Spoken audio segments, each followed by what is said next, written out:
క్రీడలని క్రీడాకారులను ఎంకరేజ్ చేయడానికి గ్రామ స్థాయి నుంచి రాష్ట్ర స్థాయి వరకు స్పోర్ట్స్ని ఎంకరేజ్ చేయాల్సిన కార్యక్రమం అధ్యక్ష ఇది యాక్చువల్గా. కానీ ఆడుదాం ఆంధ్ర అనే పేరుతో ఆంధ్రాతోనే ఆడుకున్నారు అధ్యక్ష. వాళ్ళు ఆడుకున్నారు అధ్యక్ష, మేము కాపాడుతున్నాం అధ్యక్ష. అధ్యక్ష, ఈరోజు ఫుట్బాల్కి వాలీబాల్కి తేడా తెలియని వాళ్ళు కూడా గతంలో మంత్రిగా మరి 120 కోట్ల రూపాయలతో ఈ గేమ్స్ కండక్ట్ చేయడం అనేది చాలా విడ్డూరంగా ఉంది అధ్యక్ష. ఎందుకంటే అధ్యక్ష, వాళ్ళు ఎక్కడ కూడా క్రీడాకారులను ఎంకరేజ్ చేసినట్టు కానీ పలానా క్రీడలో పలానా ప్లేయర్ ఫోకస్ అయినట్టుగా కానీ ఎక్కడ మనకు కనిపించలేదు అధ్యక్ష. ఎంతసేపు వైసీపీకి సంబంధించిన మంత్రులు వాళ్ళే ఆడినారు అధ్యక్ష, వాళ్ళే కింద పడ్డారు అధ్యక్ష, వాళ్ళే డాన్స్లు వేసినారు అధ్యక్ష. అంతేగాని క్రీడాకారులను ఎంకరేజ్ చేసినట్టుగా కూడా ఎక్కడ కూడా ఎవరు ఫోకస్ కాలేదు అధ్యక్ష.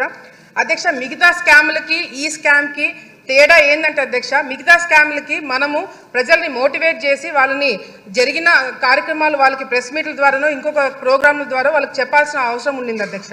కానీ ఈ ఆడుదాం ఆంధ్ర అనే ఒక స్కామ్ అధ్యక్ష కళ్ళ ముందర గ్రామ స్థాయి నుంచి రాష్ట్ర స్థాయి వరకు జిల్లా స్థాయి వరకు అందరూ కూడా గమనించిన స్కామ్ అధ్యక్ష ఇది. ఎందుకంటే క్రీడాకారులు ఆడడానికి ఇచ్చిన కిట్స్ అధ్యక్ష నాణ్యత లేదు అధ్యక్ష.